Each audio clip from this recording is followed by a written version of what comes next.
Like, Good evening, one and all. We are live and we are here for another episode of Table 34. For those tuning in, thank you for tuning in. And today we are doing our open table, but we are discussing generally, the general theme is COVID-19, and we'll see where that takes us. Of course, with me is Ronaldo. You right. And Greetings. And today we have, returning Siola. hi. Siola, for people who may not have seen you the first time you were on the show, could you introduce yourself again? I was actually going to ask if I had to introduce myself again, Yes, you know. yes. Ugh. Until you become a regular, yeah. Yeah. Okay. So hi, I'm Siola. I am friend of the show, apparently. Head of content right now at Trend Media, which manages all the Loop sites across the Caribbean. So yeah, this is definitely a topic that I am very, very familiar with, having to listen to press conferences. Used to be daily, now it's every, three times a week. So yeah, very much looking forward to the conversation tonight. Nice. And with us as well is Lisa. Hi, Lisa. Hi, how's it going? Good. Could you introduce yourself to the audience, please? All right, so I'm Lisa. I've worked with Badawi and Quincy before. Been in the restaurant industry for about 10 years, and I'm a general manager. I continue to run chain restaurants. Nice. A lot of exposure internationally, specialty more on the bar, but really managing change through systems. Very good. So jumping right into the... Yeah, sorry. Yes. Two things. One, Yeah. I just want to say for all the parents who had kids who did SA today, Wow. good. Congrats to the kids. It is finally Yeah. over. My daughter started today. Oh my gosh, congrats. It's Congrats. So finally that is over. How's she doing? How's she doing? Yeah. She good. She's happy that it's done. That's Yeah, one. these Number poor two. You buy her Mariosa. Nah. Oh my God. Nice like a chili shredder. Nah. Yeah. She Mario's get her kids. burger. She that's her favorite thing. So Yeah, she get yeah. her burger today. And the second thing is, I believe Tim, who is one of our regulars, celebrated or is celebrating his birthday sometime around now. I've seen it on Instagram. So Okay, big up Tim. Big up. so happy birthday. Happy birthday. Right. So we can get in now. Happy birthday, Tim. Niceness. So the talk is COVID-19, right? And before we jump into the nitty-gritty of the questions, just in general, and I'll start with Ronaldo. Where's your general outlook, your COVID-19 outlook? Wow. That Concise version. Real broad. Yeah. I mean, general outlook. I am in the camp, the not very popular camp. I am looking at this. Yes, it's a really huge health crisis. It is a huge risk to life, but I am looking a lot at it from an economic perspective. And I take that business perspective a lot because I do believe that the fallout of it will negatively impact people long term, not necessarily based on health, but based on the economic fallout. So for me, I do want us to figure out how do we get back to normalcy as soon as possible. And again, I am the unpopular camp of taking a bit more risk for us to open up and do things with restrictions, with regulations, but taking a bit more risk for us to push the economy along rather than just shelter in place and try to wait it out until we have a vaccine or some other means of managing it. Nice. Lisa, where's your take?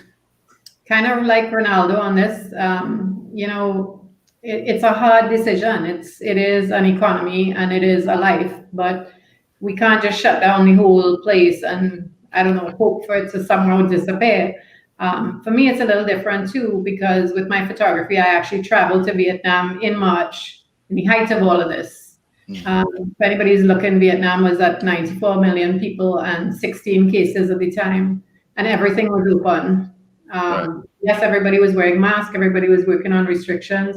The economy took a huge hit because their borders were closed to Chinese tourists and some countries, but the economy kept going, and their numbers have been phenomenal all the way through. And they've managed to, we sat in restaurants, we went out, we did everything.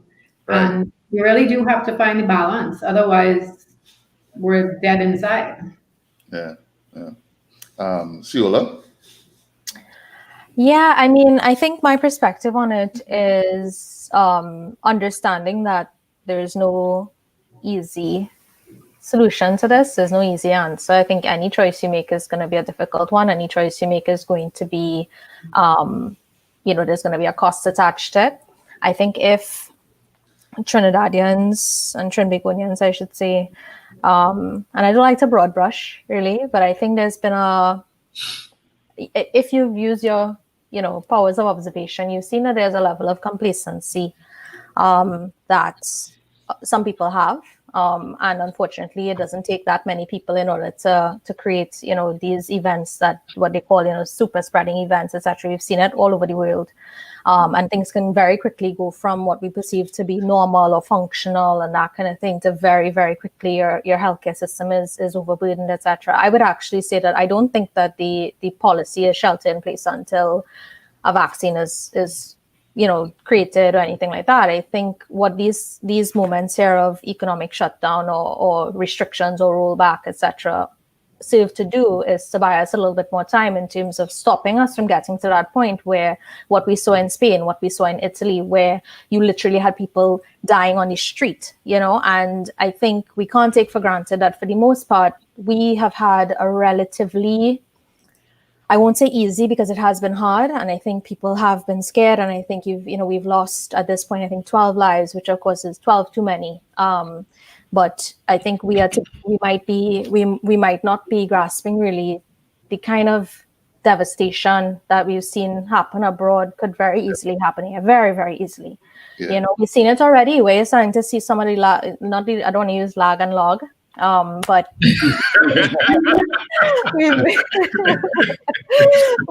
we've seen some of the delays now in the reporting. We're seeing where the system is starting to, you kind of get in the sense that, okay, now we have to be a little bit more proactive about not proactive, because I think they've been proactive, but we have to adjust really quickly to the rising cases. I think it's buying a bit of time, having us sort of figure out what the steps forward are, getting all of these systems in place, getting all of the auxiliary services up to meet the number of beds. We have beds, we've established, we have tons of beds, right? But it's the rest of the services that need to get to that point where we could support if this thing really were to get out of control. So as much as I completely appreciate the economy, I feel it for businesses. I feel it for the businesses that were paying attention, were doing what they had to do. I went to a few restaurants and I was like blow mind, like how well people were handling it. And because of a few people or a few businesses that weren't handling it well, and people and individuals that weren't handling it well and not doing what they're supposed to do, now we're in a situation where we roll back again and people have to suffer economically for it. It's really unfortunate. And I mean, I feel it for everybody who is impacted by this, from a health perspective and an economic one as well. Sure. Yeah. Quincy? How I feel about it? Well, in general, I really dislike this whole scene. I dislike it. Speaking from a creative perspective, as a creative professional, is a difficult space to manage, because to do what you're doing properly as a creative, you have to be able to imagine a future, and you have to be able to have some vision. And the way things just topsy-turvy and kind of unstable, and any little thing could sway, could affect how you're going forward in drastic ways. For example, we were in a lockdown, then we came out because we had things kind of managed and decent and under control, and then boom, next lockdown. We could not predict that. And so like it's put in a kind of holding position, at least for me, because I don't like to as you say, pell kick at my own ass. You know, I like to know that my solutions actually going to mean something. You know, you're actually creating real solutions, and I can't do that if you don't have all the variables to work with. So, you know, it's kind of piecemeal, kind of going forward. So that in itself rough and taken in from my perspective, financial and mental, you know, tools on my whole existence, right? There's that. But to speak about it in general, much of what everybody reflected in terms of, you know, just trying to strike a healthy balance between going forward, doing things, not being restricted by it, but at the same time being careful and cautious. And that is my only huge problem. I feel that we're not being as cautious as we could. You know, it don't mean that you lock down and you lie down and you fall up in a ball and don't ever come out. But it means that you limit your going out, you limit you try to deal with the space as a new space. You know, you can't deal with it the same way. I personally, my love affair with doubles, for example, which is a comfort for me. I had to be real about it, and you know, I just had to bite the bullet. You know, things I said I'd never do, take away doubles. You know, I had to work with it. You know, and well, even right now, as a personal decision, I being very selective with who I eaten from on the whole, not just doubles people, or who I eaten from. And when I pull up by, I go and watch a whole scene from a little distance first, and then decide if I want to, you know, engage you or not. So if you're a doubles man and you do have water mass, or you're doing that nonsense which driving me real crazy, which is when it like and whole goes outside. masquerade. Like, yeah, if you're doing that, I not buying nothing from you, because if you're doing that in public, Lord alone knows what you're doing behind it. in the prep scene. Sure. You know? Yeah. So yeah, that is more or less where I at in terms of this whole thing. But we need to find a healthy balance in managing how we venture out, how we do things, and not fooling up. Yeah. Lisa, how has the new protocols affected the food delivery, stocking, and preparation in restaurants? Well, so there's I guess several different phases that happened. The initial lockdown, I think everybody there was a real shock and nobody knew what to do. We weren't prepared.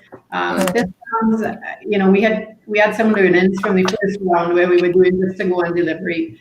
And really and truly, I mean, with the two brands I run, there's very different things happening in each restaurant. So we had moved everything into protocols, disposable menus, all high-touch surfaces were gone, no condiments on the table, nothing that anybody could touch, real heavy sanitization process. But there's still a big difference. So I have Zanzibar and Kaizen. Kaizen, our restaurant in Movie-Town, is very small. It's hard to get seated in there good days. So we had a very aggressive delivery happening already. So people were used to taking stuff to go from Kaizen. Zanzibar was never built like that. Zanzibar is go and sit down, similar to a Fridays, similar to a Trotters. It's an experience. So it's been a harder hit, I think, for the restaurants that didn't have sort of a history or heritage of to go than the restaurants that are, you know, more of an experience and you sit down and dine. And it's also what you carry, because there are places that, you know, that's not something that transfers well. So even with our delivery menu, there are items that we're like, you know what, this is going to be awful transported, no matter what you do. So you have to knock it off the menu. And then stocking is very difficult because sales are dramatically hit, obviously. Because again, you want the experience of dining out. I don't necessarily want that same food to take home. I don't want to bring it home. That means I got to wash dishes at home.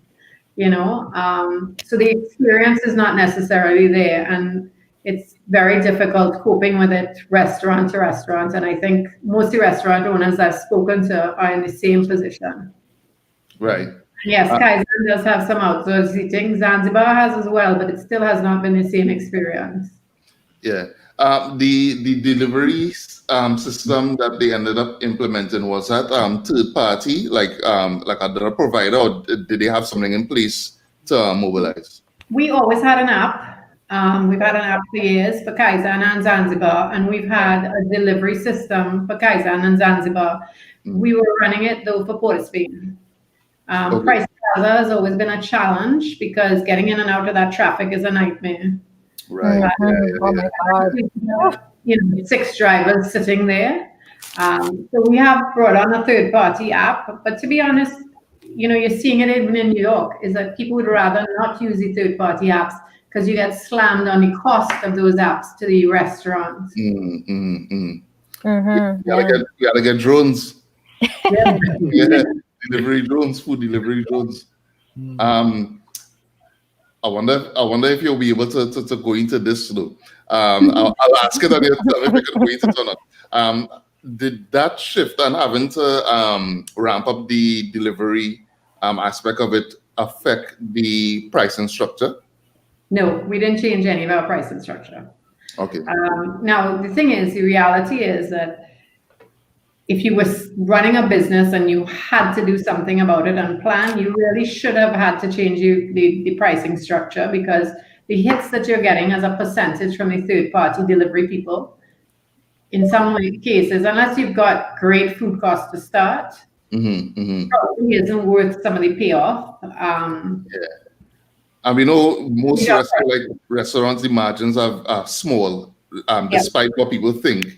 The margins are actually small, and that is a global thing.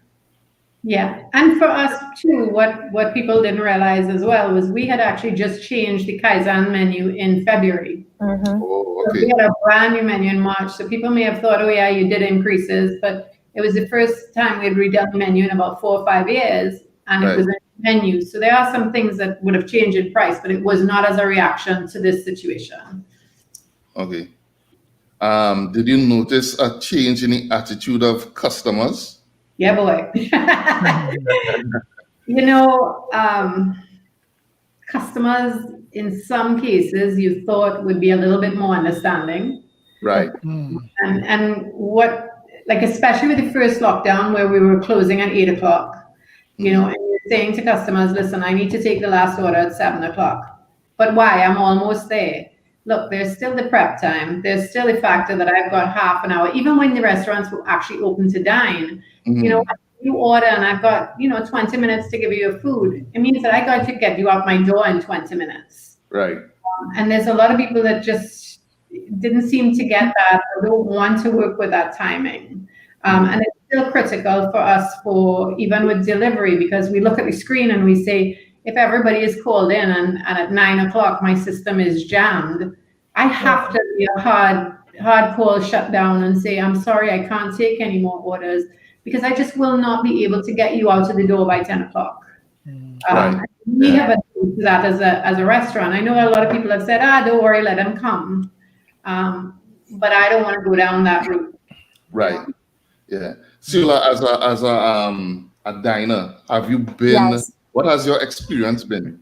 Yes, as a diner. Yes. That's me. I mean, to be quite honest with you, when things started to open back up and the in-house dining was allowed again, I honestly didn't. I had already decided I really wasn't going to be going back out to that many places.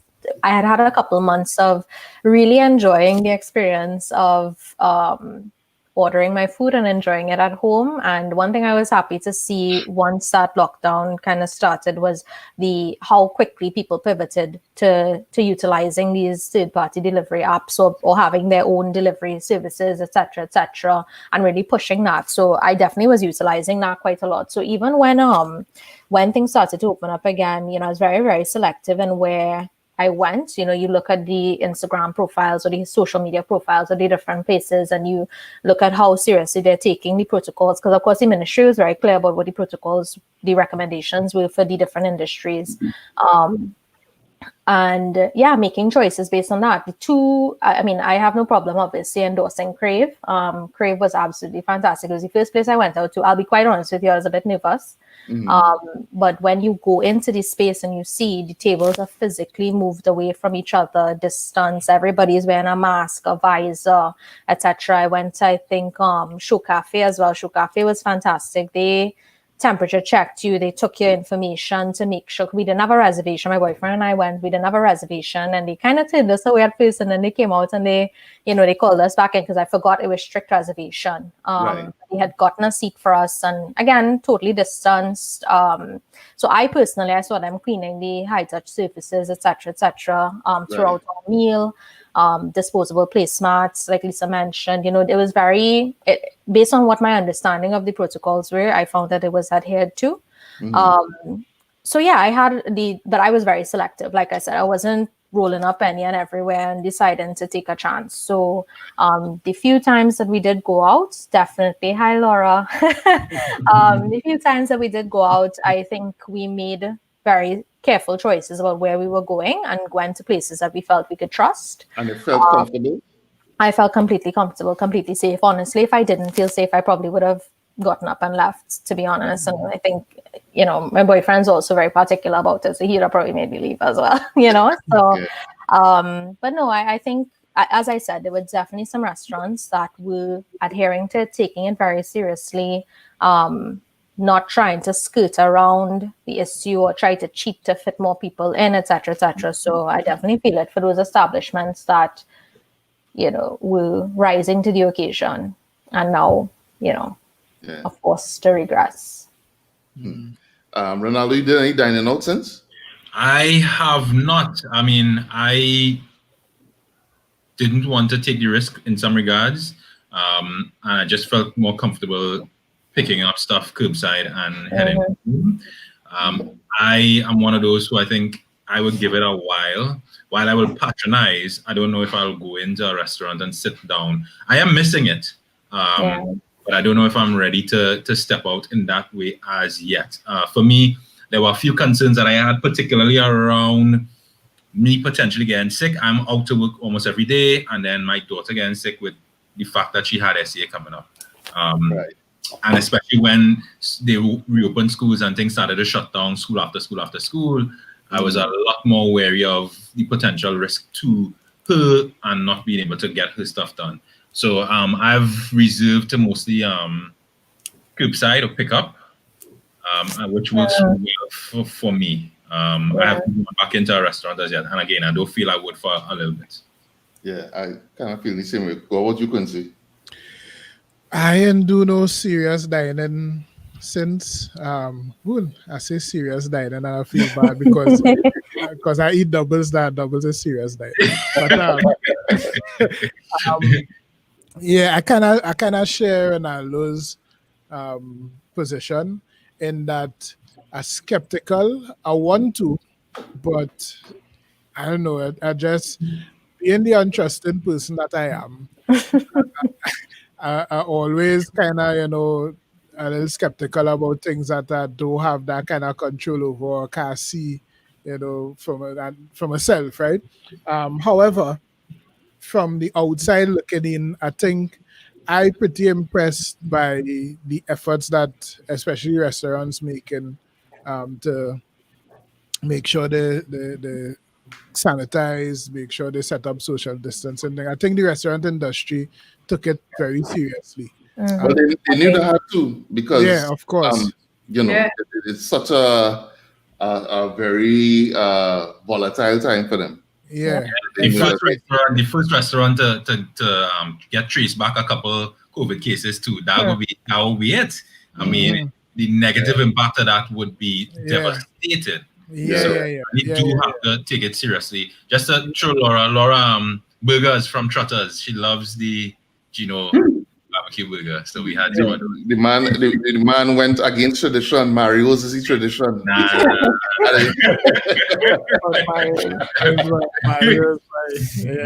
But yeah, I don't know. And like right now, I will tell you that my headspace just not in a let me go out and dine space as much as it not in a let me go in a bar and drink space. I think I just being a little more selective. But I'm not saying that as in I would be opposed to going somewhere for something. It's just that I guess my priorities balance out a little different. If I have a reason to go, or if I really want to jump out and do something, probably like if plans play out and next week we doing our part two at this um more in the social the mental health kind of space. I can't Mhm. stay cooped up in my house and Yeah. not and cut off all my social activities and things. So at some point I know I'm going to decide to go and take a lime somewhere, and go and dine somewhere, that kind of thing. And when that happens, or when I reach that to that point, I will want to see like a place that I think doing it proper, you know. Yeah. Yeah. I can speak to a couple experiences in terms of going out when we were still a little bit more open. One, I think a lot of the casual lunch type get something in Port of Spain area. I do like how they were handling a few things, including condiments. I think those high touch surfaces. I think KFC Prestige did a wonderful job in terms of everything prepackaged, and the person behind the counter give you everything and it go away. I noticed I went to my favorite, hole in the wall Chinese restaurant. Is that Wing Wow? Huh? Wing Wow? Nah, good eating, horse, good eating. Oh, good eating. Oh, I thought they mean in Yeah. Port of Spain. I thought they mean in Port of Spain. Nah. So in Port of Spain, the usual suspects, I ain't gonna call their names because I don't think they handle it in a positive way. Still having, lax measures in terms of people walking. I think restaurants need to, even though their staff are doing the correct thing, enforce that with the patrons coming in. You come in with your mask below it, go out. I mean, and we've seen it on social media where people coming in and making a whole big fuss. If you need to bump up security right now to make sure that your patrons safe, right? To make sure your patrons safe, that's real important. So they had things like condiments out that everybody were touching while they had no hand sanitizer or any washing stations. Again, good eating place recently. Last night, I believe when I went here last night, this was a recent change. It only happened last night. I went a couple of times in the recent past. They're not allowing you to pour your own condiments. So you tell them what they want and they will pour it behind for you and hand you everything, which I think is where we need to move to, at least for now, because we need to get this thing under control and we need to open things up slowly but surely. So yeah, the other place that I went to was that food court thing at Takariqua, Eddie Hart. Which the advantage of it is open, right? It is food truck, so it is open, it is outdoors. But there was zero social distancing. And the food stalls that were in the middle of it is essentially a car park. They don't have running water, and there are running water at some of the food stores around the perimeter because I guess it's difficult for them to get pipes all the way through to the middle where cars driving over it, etc.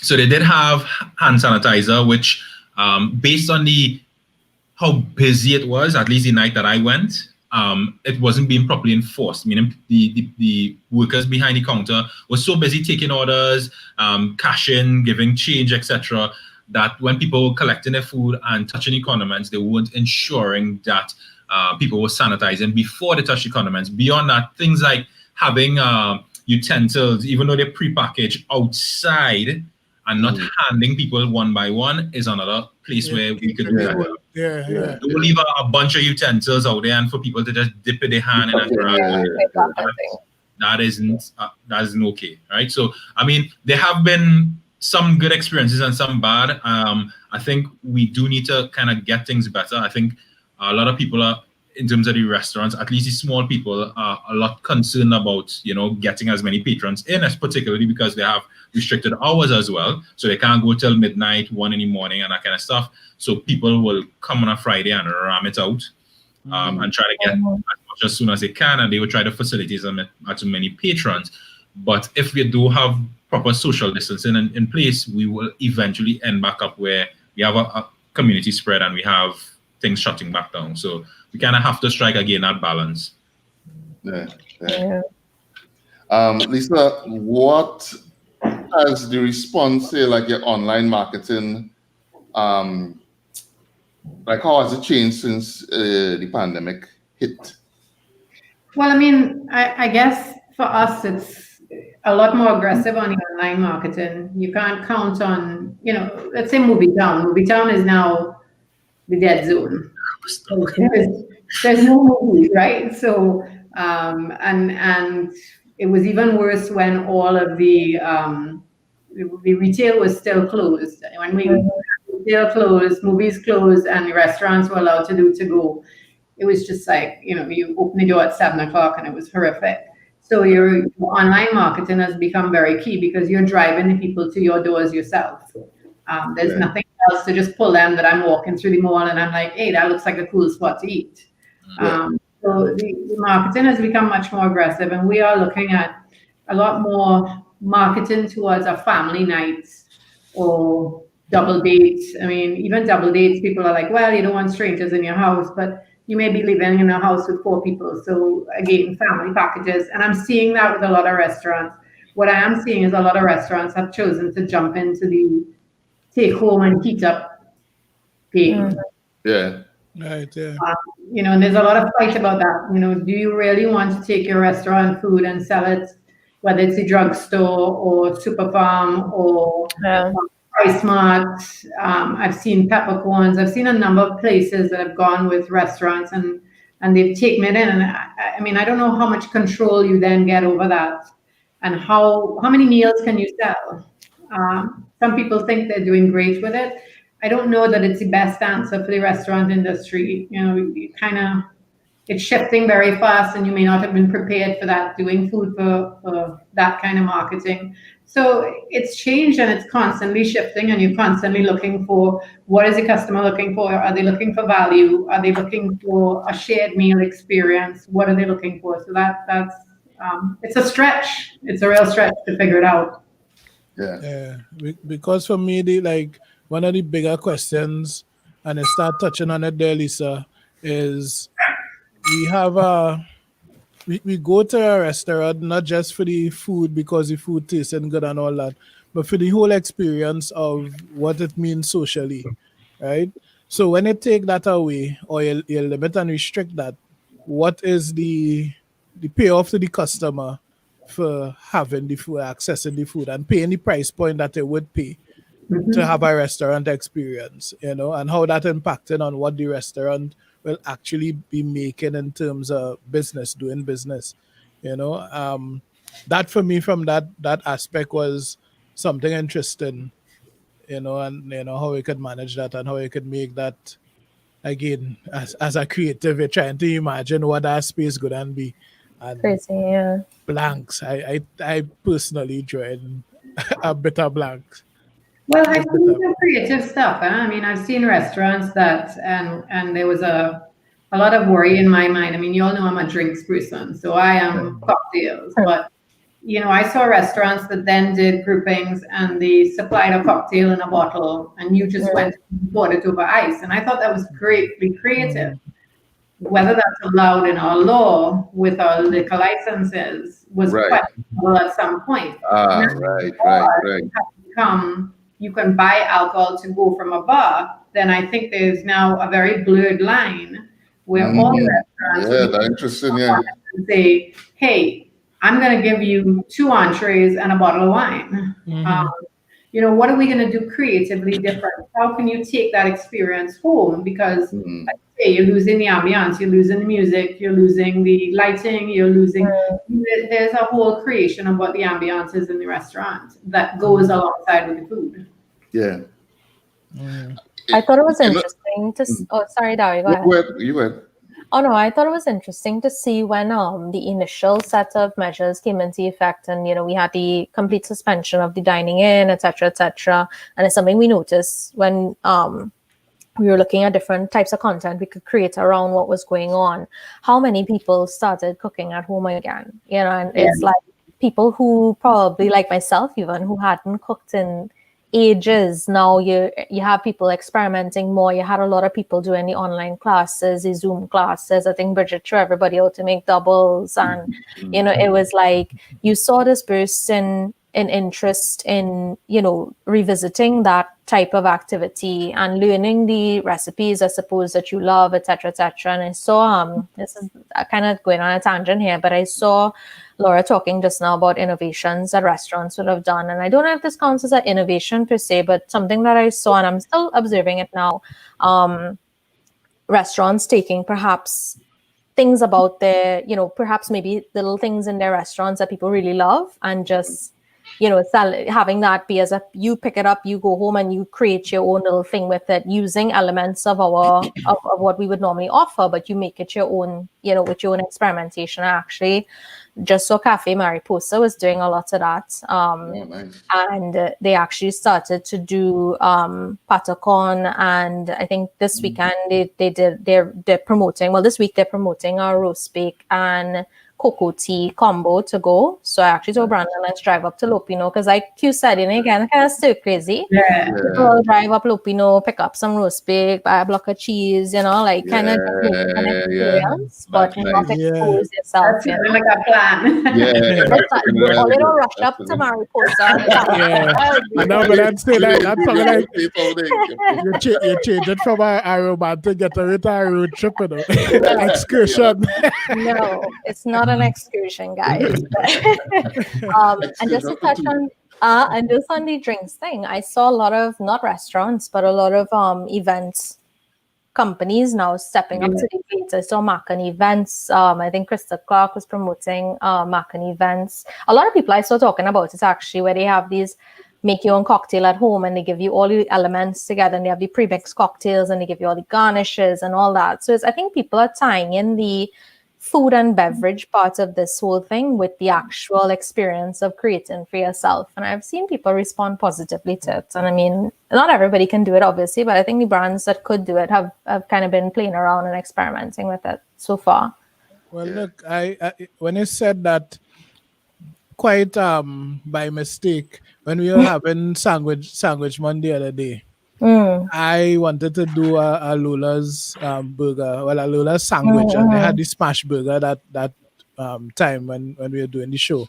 Yeah. And because Lola's closing like 2:00 latest, that kind of thing, the show is 7. I didn't want the burger from all then, so I asked Rhea to give me the ingredients. Right. And I had a real good time, because that's an elaborate thing, right? Lola's sandwiches is a scene. I had a real good time with my numbered boxes and thing, right? And everything, like she deconstruct the entire thing, right? And as in that one had like a breaded eggplant. She gave me the eggplant breaded, but you had to fry it. I had all the condiments in little containers. I had a list saying step 1 is this, step 2 is that, step 3 so. So I went over it. I pull out my tower. I use my tower as a griddle kind of scene, and she gave you the meatball, and you smash that to make the burger patty. And I find that was a real nice experience. And like if you were to reimagine a restaurant experience at home, like, high up on the concept band is how I could dine at home and enjoy the restaurant food. But if you push further down the restaurant band, the concept band, it might be about how I could pretend to be a restaurant chef tonight. You know what I mean? Tonight Welcome I to am my the YouTube chef. channel. Yeah, you know what I mean? Like talking to yourself in the kitchen. Yeah, because like my scene was, and I guess it's because I'm representing the burger, and I wanted to be as close to what they would actually put out. My thing was like, I was feeling like I working on Lola's line right now, as a line cook right now. I had to do this thing up to standard, and I hope we like it and all that scene. I find that was real cool, you think? And that is something that I don't know if it's feasible to restaurants, but that is something that I find could be a nice thing. It's almost like a pop-up restaurant kind of scenario with you as the chef. I find that crazy, and that's fun. That's so I have the complete opposite of that. I don't want to do none of that work at all. I don't want to have to wash no wares after. I do not want none of that. I just want my food. And that's one of the good things about, restaurants for me. Like when I step out, go someplace, I don't have to worry about nothing. I swipe my card and that's my chef. My card is my chef. Right. I ain't want to have to worry about, getting things right. I want to worry about putting things together. I want to worry about washing up and cleaning up after. I just want to eat my food and enjoy a good time. And I did, when I collected the stuff today at Trotters, I was sitting down there inside waiting, just looking around. I was like, geez, but I really miss this place. Like just coming into the place, the buzz and the hum of the people and everything. And they were mixing up. I think they gave some sort of milkshake or something to SCA students now. And they were mixing them. I was like, Jared, I could do with a cocktail right now, boy. And it's been a long week at work, and I was feeling for something, and I just couldn't. So okay about this. Hear this, right? Right. So on a Friday, so let me say during the week, the restaurant send out like a box, like these people are saying like Callaloo box and that kind of thing. Subscription boxes. They send the subscription box with the cocktail mixes and your mint and whatever it might be for mojitos and that kind of thing. And on a Friday night or Friday evening, they do a stream. 7 o'clock, the bartender come on and do a stream. Yeah, that would be cool. And everybody could join the stream. So it's not just the stream and you're watching, but everybody on. Yeah. Understand? Yeah. So like a Zoom, right? Yep. I saw some people doing that, but like among friend groups, not really like a brand driving it, I don't think, but something like that would be real cool, Yeah. So you still have the social aspect in it now. Yeah. You get to engage the bartender. The bartender, he the charisma, that kind of thing, that's part of the experience now, they tell you something, the thing that, they make the drink, and I feel like it'd be cool. Yeah. See, but it's not everything could translate to that. Obviously, you pick as a restaurant, you'll pick the meals that could work for. But also, we had to remember that like when you're creating communication like that, you can't do it thinking that everybody go participate, right? Mm-hmm. So you might have tiers and different things that you're doing to address different markets, right? And I'm only saying that to clear up the space that we're thinking in. That might be a Friday night initiative that a restaurant to do, but then they might have something else happening on a Saturday night that don't require you to do any work at all. You just get something and you eat, But I feel that is the kind of way to think about it if we had to progress. But that kind of leading me into another kind of zone, and I'm thinking about this based on the experience I had looking at Reggae Sumfest, which I always wanted to go to a Reggae Sumfest. I was never able to have the time or the resources to pack up and go to Jamaica and be in a Reggae Sumfest live. But because of the COVID scene, they stream it live, and it was really good. Yeah, it was for me. It was a real fantastic event, and not only that, I was looking at that and looking at a Brooklyn music festival that Jamie had invited me to, and I just straddling there between two international music festivals in my clothes, in my TMI kit, with my beverages that I don't have to fight a bar with, and I thinking to myself, and I still talking to my friends in my school group, and talking to Jamie and talking to other people who looking at it and still putting fire emojis and things. And I really enjoy that, like to the fullest. As in, I probably might have picked that over actually going to the not to mention that it was free, right? And I'm wondering how much of that, because thinking that would be the future is accepting that we will be in this kind of lockdown state when we have the idea of vaccination and thing happening that might open up the scene. How much of that will stay on as something that we get accustomed to, 21 days habit kind of thing, or it presents maybe savings or some sort of convenience that we prefer over doing what was there before. How much of these things will stay versus how much of these things will Yeah. phase out after? Because I think that will affect how people invest in it. You know, if it's something that Yeah. we feel could have long-term benefits, I think we're liable to invest in it heavier than if it's just a plaster for a sore. Mm-hmm. And all that, I guess, creatively is what affecting how I thinking about certain things, because you want to come up with an idea, but how grand could your idea be Yeah. in terms of how much people are gonna spend on it, understanding where it's for, where's the purpose. You think? Yeah. Yeah. I only train again back out, boy. I mean, right now I still have the reminders in my phone as pop up. I was supposed to be on a nice month-long vacation. My daughter is supposed to be headed on a cruise for the first time come Sunday. I cap out a whole month of vacation, and I can't wait to be out there.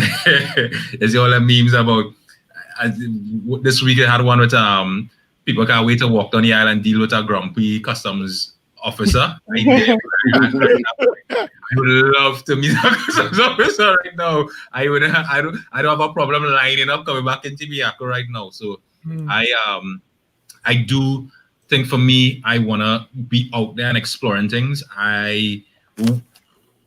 Home is not a space for me. Like the way you enjoy that Sumfest thing. For me, when I do things like that, sizzle and that kind of stuff is always be, I mean, unless you have people home. Because for me, those type of events really and truly come down to the people you're with. And I do like that kind of sweaty atmosphere. I want to be in. Wow, When I, guys up there. yeah, when I out, I be all out. I all out. When I That inside, was like, yes, me too. No. When Ronaldo out, he was be all out. Oh, no. I want to be front of the line, hot and sweaty, in the middle of the mix. In So front of the stage for Army Fed. right. So I wouldn't be one who would be enjoying the Summerfest free or not. I don't want to have my drinks home. It had no random people to go and harass here. Right. So put me back out in the streets. When I in party mode, I belong to the streets. I don't know. Well, you know, when they say the streets, you're talking my name. I out there, and that's the thing. It is so weird for me. Like, all I know is can go outside and stay outside, right? 24-hour lineman thing, that is my scene. But I only now realize that I'm real comfortable with being inside. So much so that it's actually a little worrying, right? It's a little worrying because, to be honest with you, part of my process is going out and just observing things.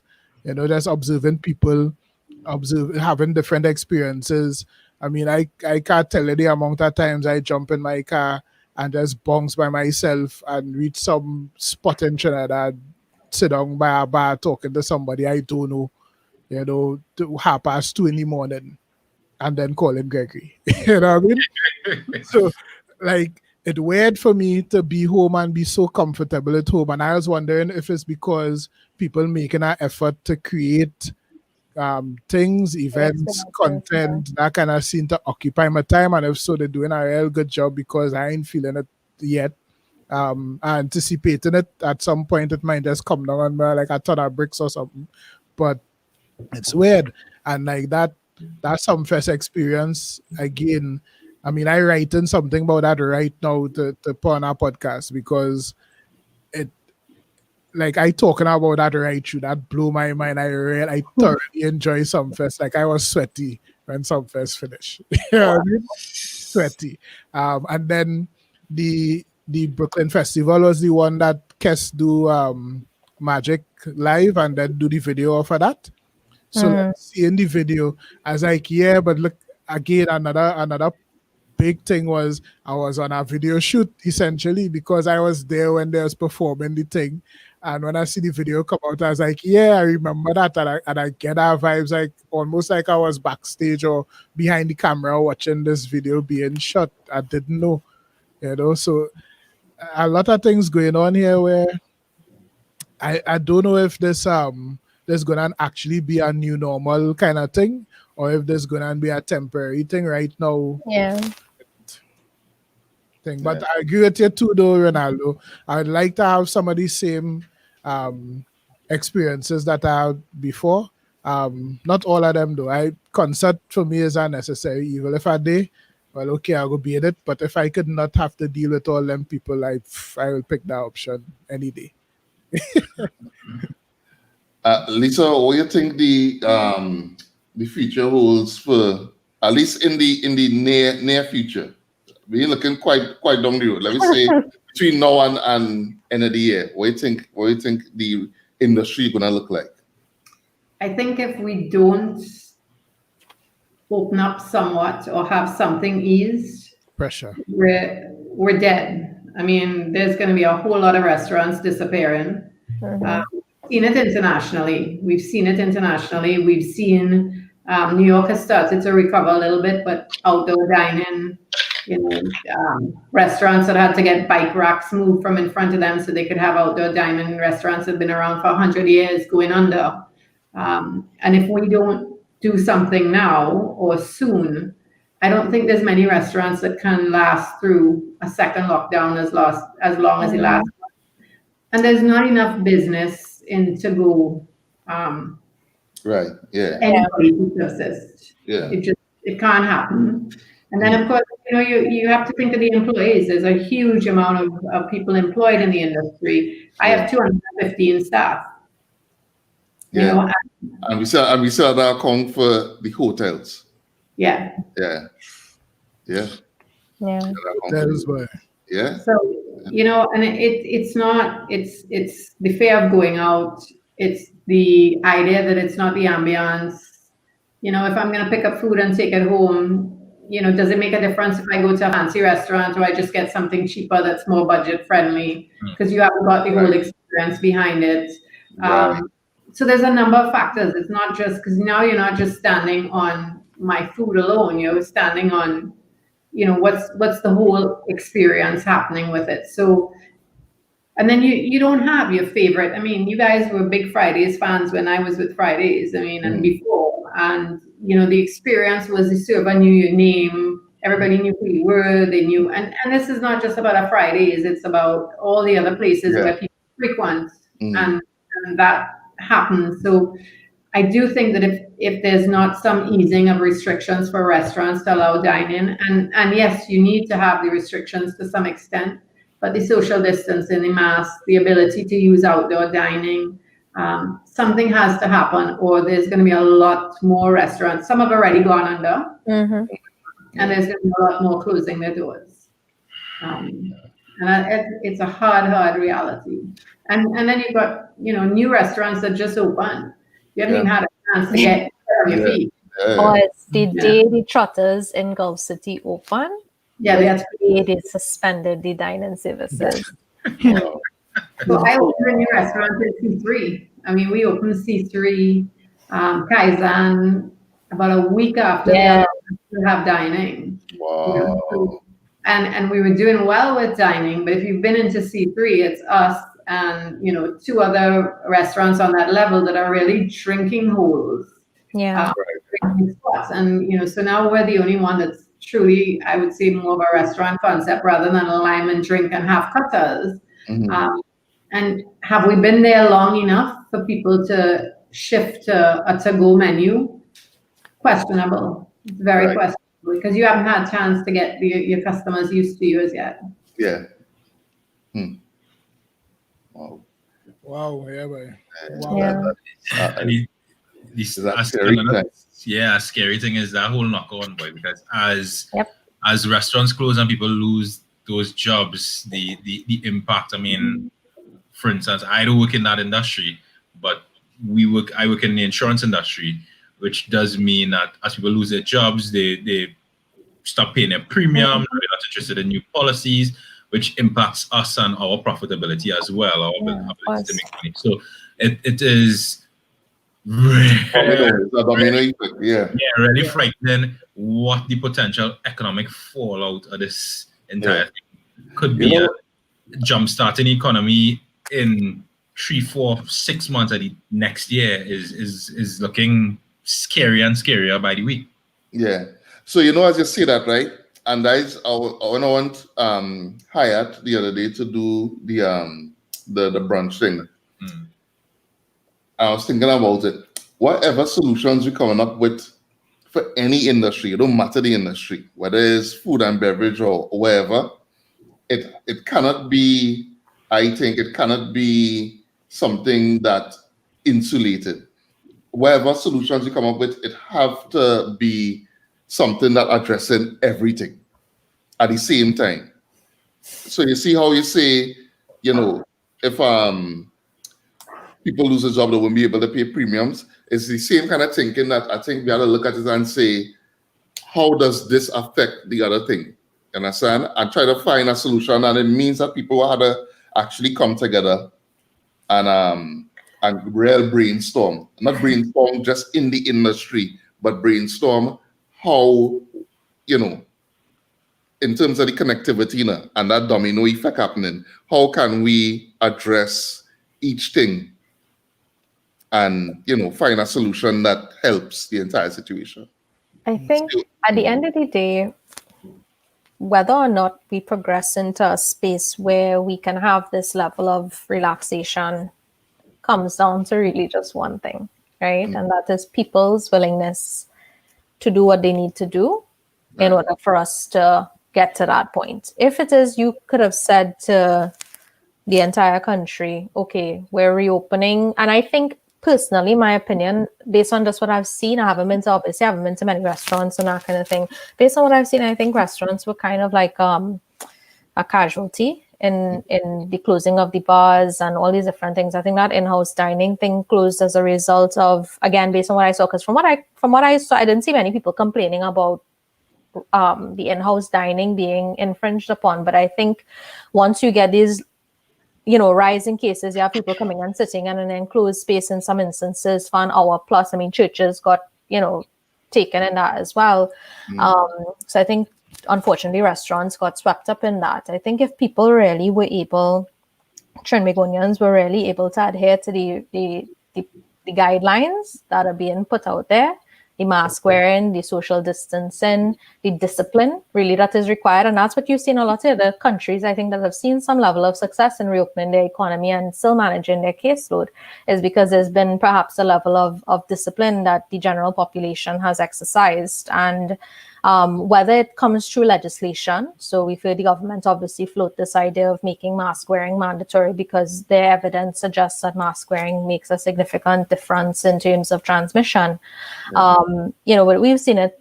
I mean, we see it. You drive down the road, you see people not adhering to the thing. And know that as soon as look at the minute we had a rise in cases, we started to get deaths, we started to get, it's just, it's inevitable, So we really need to find a way. And I mean, I guess my question to everybody on the panel really is, do you guys think that we're going to get to that space where trainees are actually going to take this thing seriously and adhere to the things that we're supposed to be doing? Well, what I wanted to say is, and this is where I had conversations with a good friend of mine, Steve Odit, and he is an artist and very big in behavior change science, right? Which, when you hear creativity and you hear art and artists and that kind of thing, you don't think about science and strategically doing things to create behavior change, right? I think what we're facing is a problem where we don't separate, or we don't understand the difference between execution and strategy, right?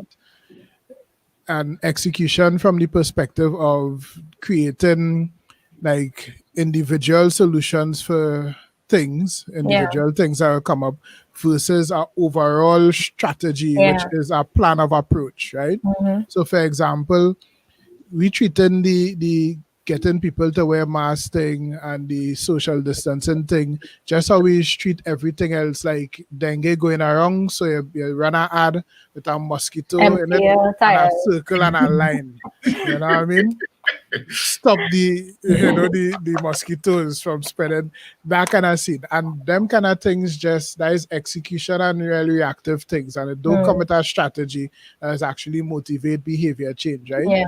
And behavior change is a very specific science where you do certain things to lead people in, and most of the time is something that will come on an emotional level and get people in. And the emotion is not do this and or else you will die. It's not necessarily that. It's about finding something that will motivate that we again and come back to the holy grail: autonomy, purpose, you understand, mastery. Again, people need to be motivated by getting better at something, being able to do something in their own way, having their own spin and having some sort of purpose behind it that larger than just the thing itself, right? Yeah. If we apply that kind of thinking to it and come up with behavior change strategies, you'll find that beyond just wearing a mask or beyond social distancing or sanitizing properly, you'll start to create a citizen that more interested in advancing the country, for example. Because you're not going to wear that mask or motivated to wear that mask if you don't understand, like what Ronaldo's saying. If this thing continue putting us in a position where we have to restrict movement, right? It's not about complaining and saying you're locking me down and blah blah and this and doing nothing, and we need to not overwhelm the health facilities, right? Our resources. We need to not overwhelm that, so we had to kind of lessen or try to curb the impact as best as we could. That is all. It's not a race. It's not better than if we just trying to hold it back so that everybody don't get sick at the same time. That is all we're trying to do. Exactly. And if you understand the reason for that is, number one, you do put strain on that as on the healthcare system, as well as put strain on the economy by having a slowdown in the economy, then people might have a better grasp on why you're putting on the mask. If you say don't put on the mask because you're not going to stop the spread, just like that, simple, without anything else behind it, then you don't get a chance to form a more emotional or deeper connection with the individual that is put on this mask so you could keep paying your bills. You know what I mean? Put on your mask so that your fridge could stay cool. Yes, and I mean, I believe. I mean, as one to believe, because obviously I want the society to progress, right? So I want to believe that those are the measures that we should take, but we're dealing with an indisciplined public house. You understand? And the fact of the matter is, we don't have the luxury of waiting for people to get to that point. Yeah. You understand? So unfortunately, I think what we had to do as a strategy is what we just always do, which is not a progressive thing, it's very regressive, which is draconian punitive. Yeah, that's what we had to do. Yeah. We had to go with severe measures, a big fine, lock up thing. And that's stop to this. So this thing, when they had made the announcement that they're gonna close beaches on the Monday, that was nonsense. That was nonsense. Say the beaches closed now. No, right now. Correct. They are closed now. If you go to the beach, you will be locked up. Yeah. As they had to do, you can't tell people the beaches closed Monday, don't go to the beach, because you're dealing with an indisciplined public. Yeah. And they knew it because they said it in the conference. They say it. They know that they don't go and take a last drink. Yeah. But check this, right? They will have a parking spot in the most important thing is we do not have the luxury to wait for people to reach to that point. But no, hear this, right? Hear this. I'm gonna say two things. One, behavior change and making them kind of connections don't negate implementing things like that, which is enforcing, right?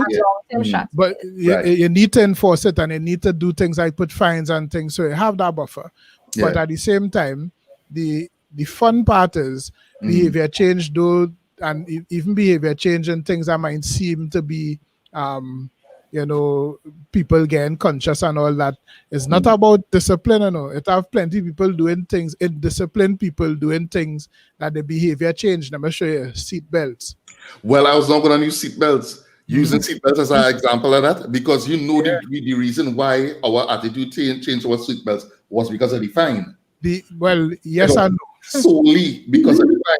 Because we hearing messages about seat seatbelts for years. Right. But And it's the I'm wrong trying to message. say, listen, here what's going on. If all they do all the seatbelt, pay money. Right. Everybody started to wear the seatbelt. So now check this, right? Yeah. One way to look at it is a fine, but push deeper down from that. What a fine mean? What does a fine mean to you? I mean, I spend money. I'm losing money. And when you lose money, what I mean?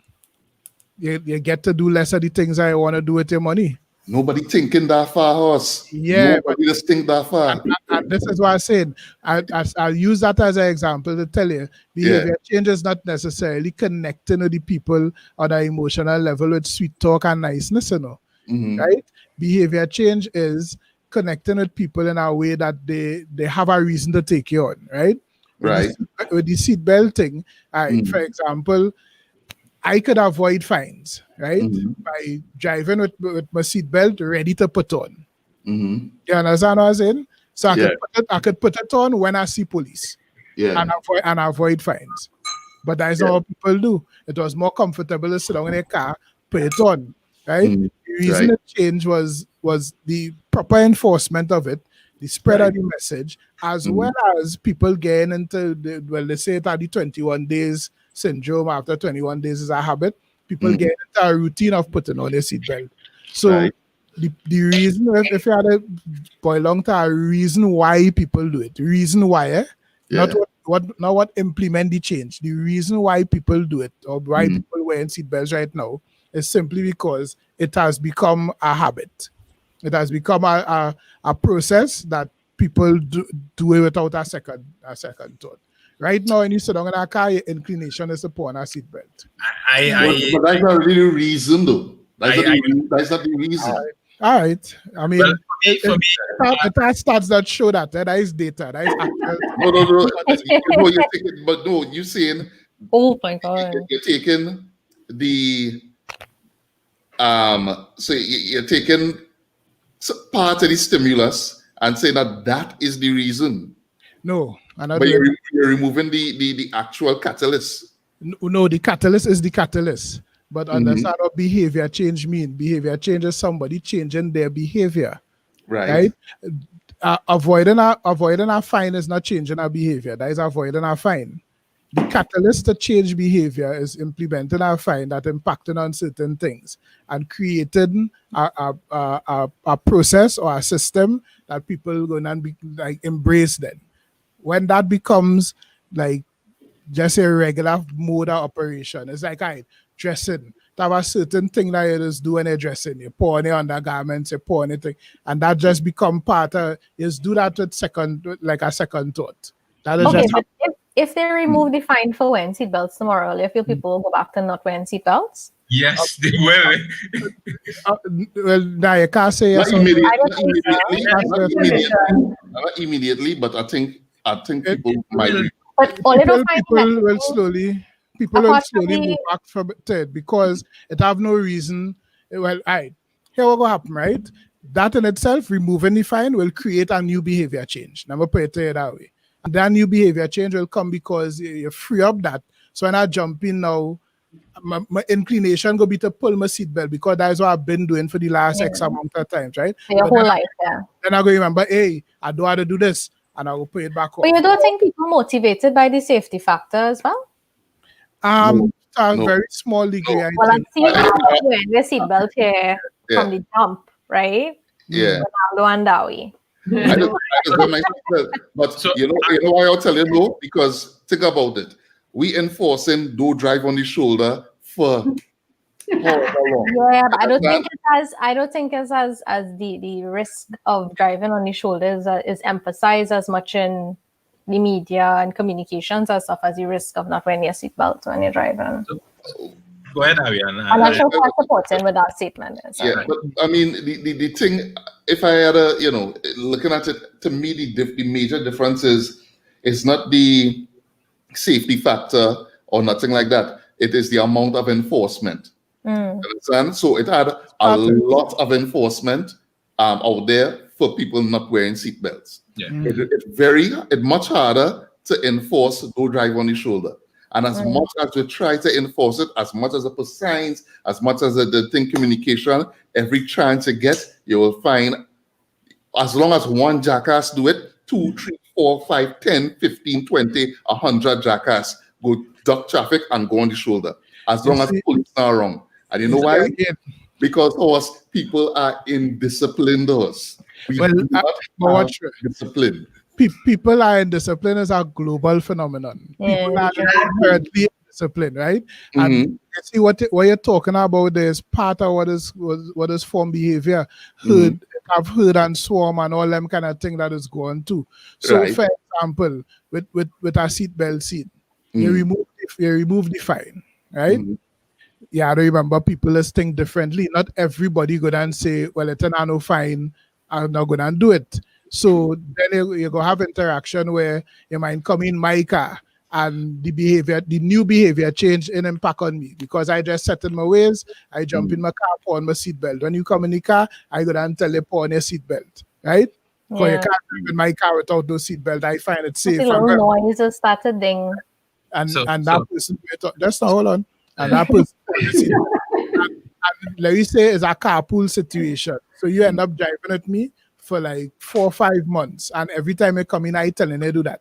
Even with the laws not enforced, right? With the law raised, you will still be under pressure in terms. And when I say pressure, meaning tension, right? Me telling you that every day would not drill our behavior into it. Now, I don't get us talking about these things. Magicians don't like to show you under the sleeve, right? And I prefer not to tell people what is what and explain that because that make my job difficult. The more people know, the more informed the consumer, right? But that is how behavior changes work. Though it's not an isolated one thing. It's a lot of factors that's come into play that is impact on a person. And them factors and them not just purely at 95% of what does make people change behavior is not just them rigid things. What they might do with the draconian thing is actually cause different problems. They move the heat from going to the beach, for example, and create something else for law enforcement to deal with.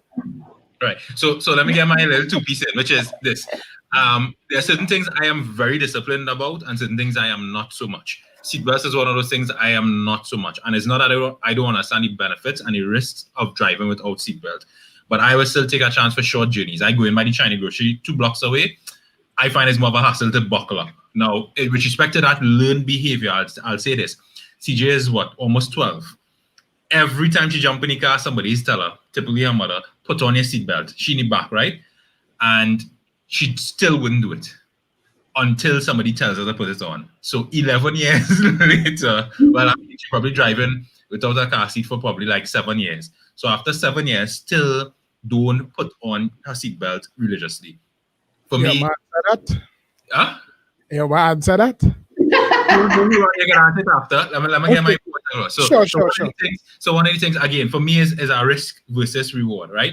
I analyze the cost of doing something or not doing something, right? And I make a decision based on that. So it's the reason why I don't take the risk of going on the bus route.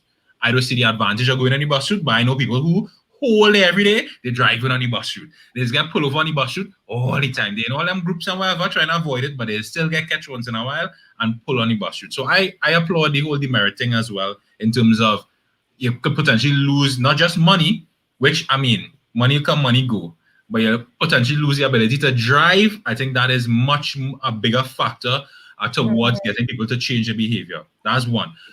The second thing I want to say is we could talk all about this change behavior, but a humongous thing here is how long we've known about sexually transmitted diseases, AIDS, whatever. And we know there are ways for simple things we could do, right, to mitigate the risk for that. And we still don't do it. It still have the majority of the population out here taking a risk, right? Day in, day out. And they know the consequences of that life-changing. You can lose your life or you can end up with a disease that you have for the rest of your life. And it still have people out here taking that risk day in, day out. I mean, I think you see a similar thing now with the, I mean, exactly what you're saying with regards to the perception of the level of risk. And even within this COVID-19 reality. You're seeing where people are obviously aware that there's a risk. I think everybody's accepted there's a risk, with the exception of the person who thinks COVID not real and, you know, I got any comments earlier. I know if you were just true. Yeah.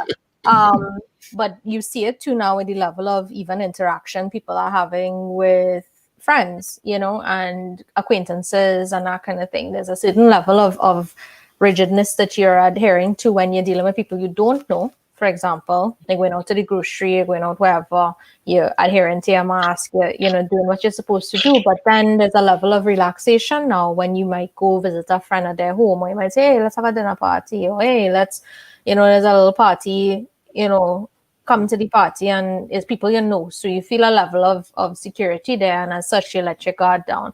I have been seeing a lot of that happening over the last couple months, where you're seeing people who otherwise you look at them on the street and you say, yeah, you adhering to it. But then there's a level of relaxation when you're amongst people you perceive to be low risk, when in actuality, this thing is much like, as you say, STDs and all these different things. It's not really something you could really watch them and say, okay, yeah, you are a bigger risk to me than the other. I don't understand why we didn't get a soca song and a dance.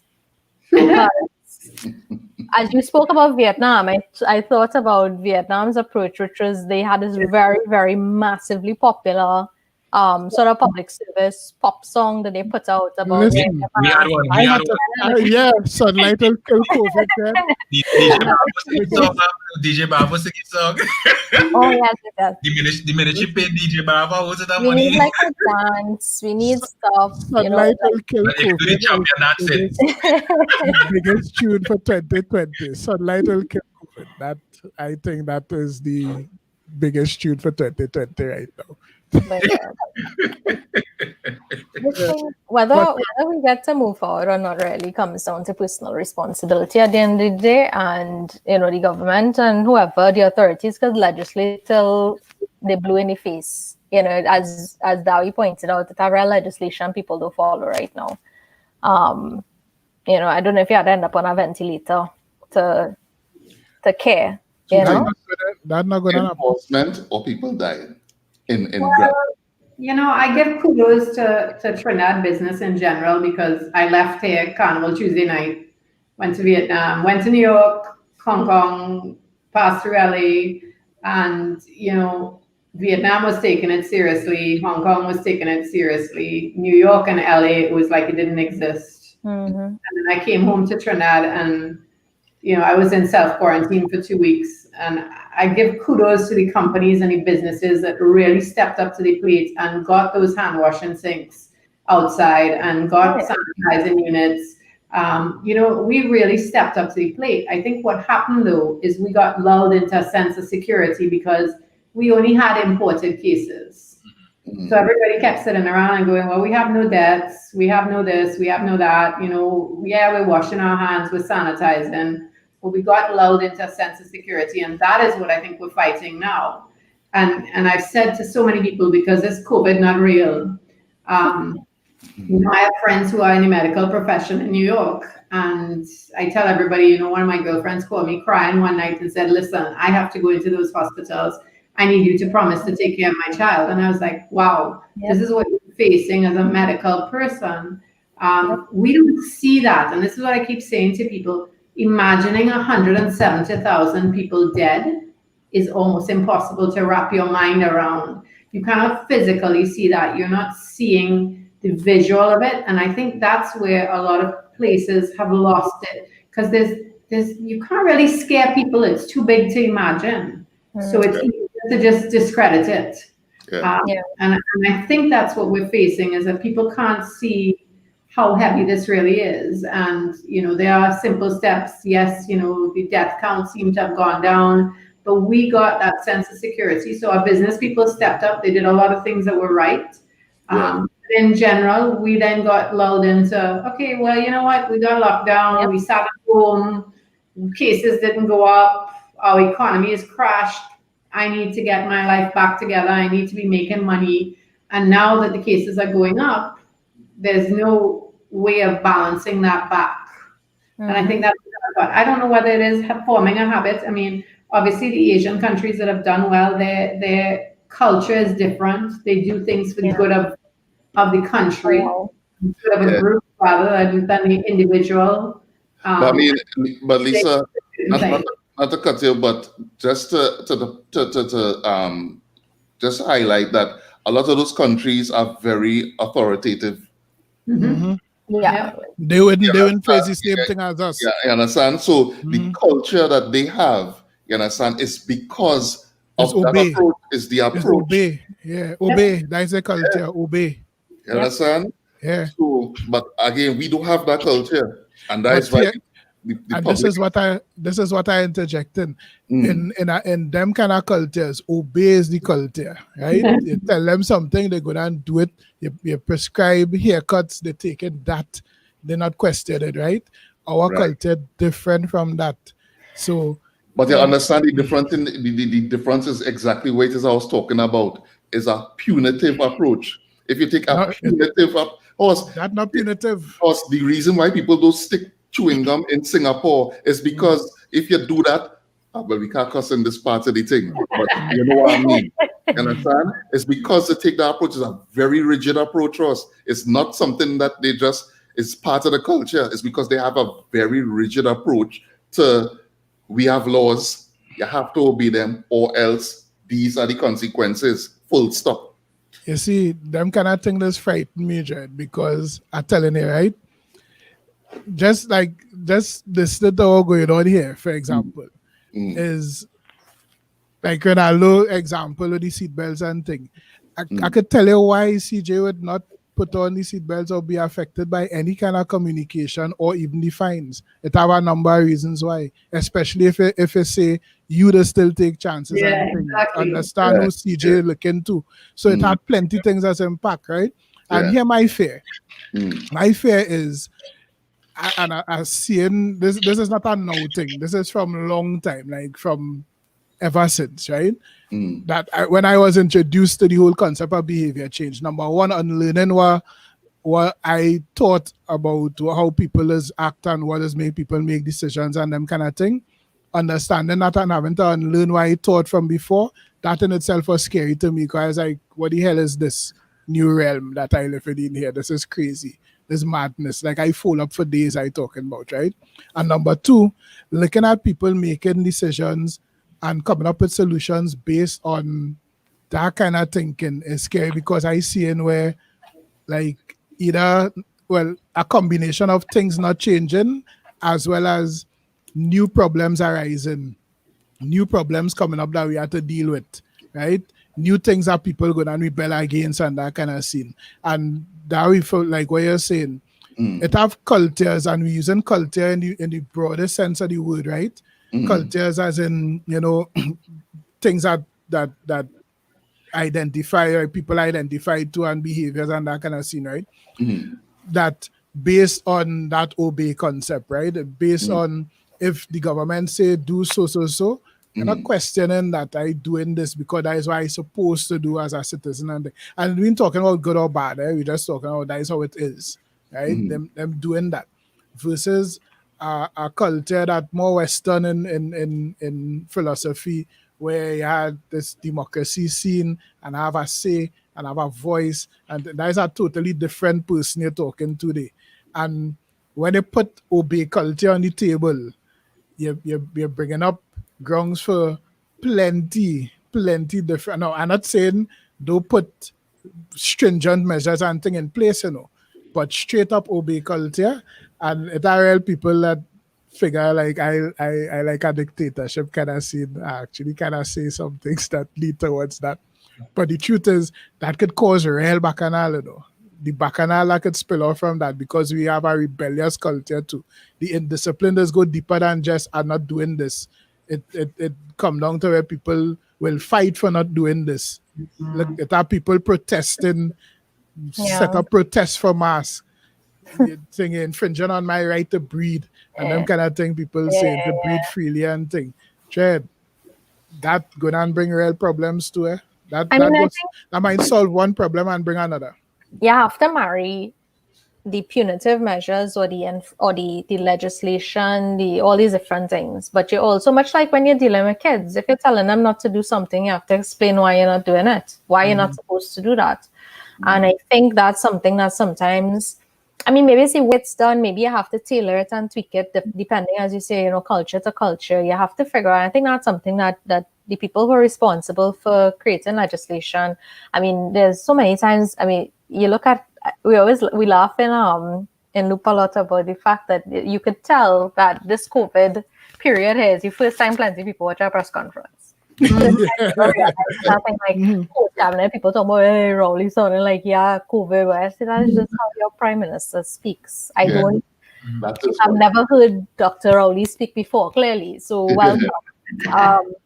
But there's I think, and again, this is as Q was talking about long-term strategy and behavior change and that kind of thing. And I think what we're talking about is kind of the same thing in the sense that you have short-term strategies, you have long-term strategies.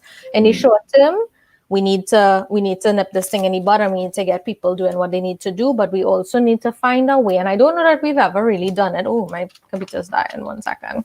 I don't know that we've actually done it successfully. I'm sure we have. I mean, I probably just can't think of the examples right now where we're able to really explain why it is the way that it is and have people accept it and really embrace it and adopt it as a philosophy of their own. And that's why I was kind of asking about the seatbelt thing, because for me, my perception of seatbelts is that it's a safety precaution. I visualize people flying through windshields when I think about not putting on my seatbelt. I'm not thinking about a police officer stopping. I never see I personally don't know many people who get stopped for not wearing their seatbelts and stuff, So, maybe that'll vary from person to person and that kind of thing. But how effective we are at informing people and instructing people and educating people as to why these laws exist and having sensible laws too, because we have some nonsensical laws as well. And I think that undermines the way people approach and look at our enforcement to begin with. But I think that's it needs to be a multi-pronged approach. There's no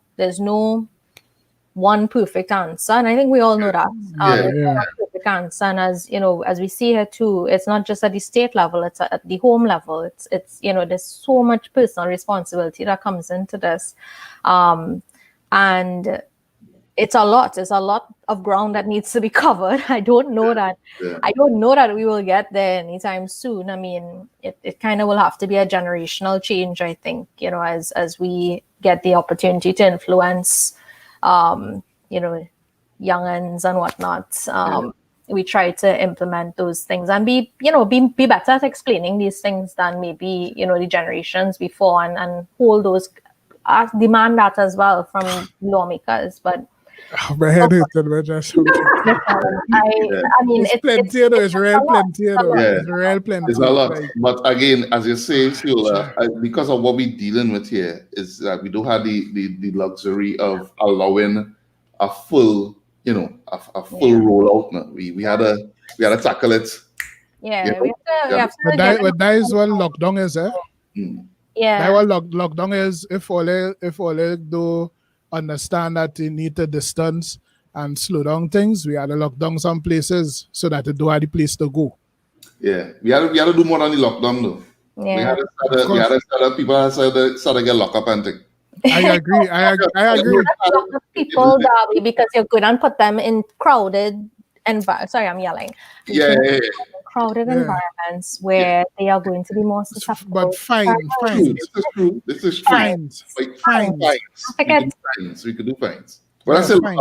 I don't. When I say lock up, fines. He mean the arm of the law had to come down and put it. That's all we punitive. Yeah. No, I think there's a lot of different solutions that will achieve different objectives, but the overall thing is, how do we get to that point where we can, as a nation, behave in a way that serves the good of all and not just because at the end of the day it will affect us individually. Yeah, I think, and that's something we miss a lot, is we miss connecting and really making a strong case as to when you do these things and these things happen as a result, this is how you, sir, sitting down, average Joe, man on the street, this is how your bottom line is going to be affected when the day reach, because a lot of people only looking to make it from day to day, so yeah.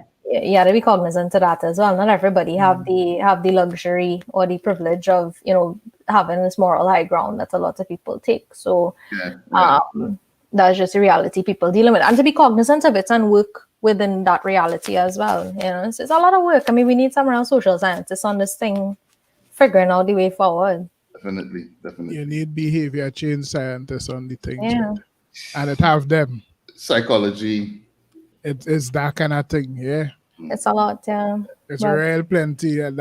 For me, I find it scary. It is a scary thing. Yeah.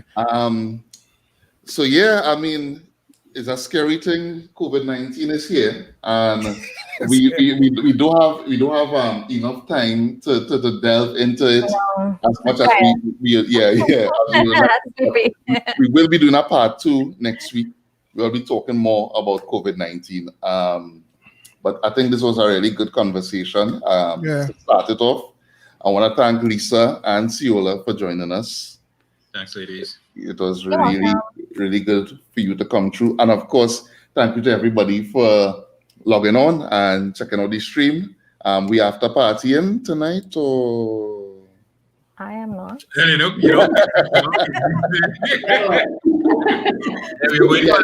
Quincy, no answer. Quincy, I just said, I gotta wait. This question is for Ronaldo. I'm waiting for a little bit. I can't stay for whole night. I can't stay for long either. I was always busy, booked and busy. Yeah. Thanks again, Lisa and Ciola, for joining us. Thanks. And look out for us next week. We will be continuing the conversation on COVID-19. Cool. Right? So we're coming back in a bit. Y'all stick around. Night. Bye.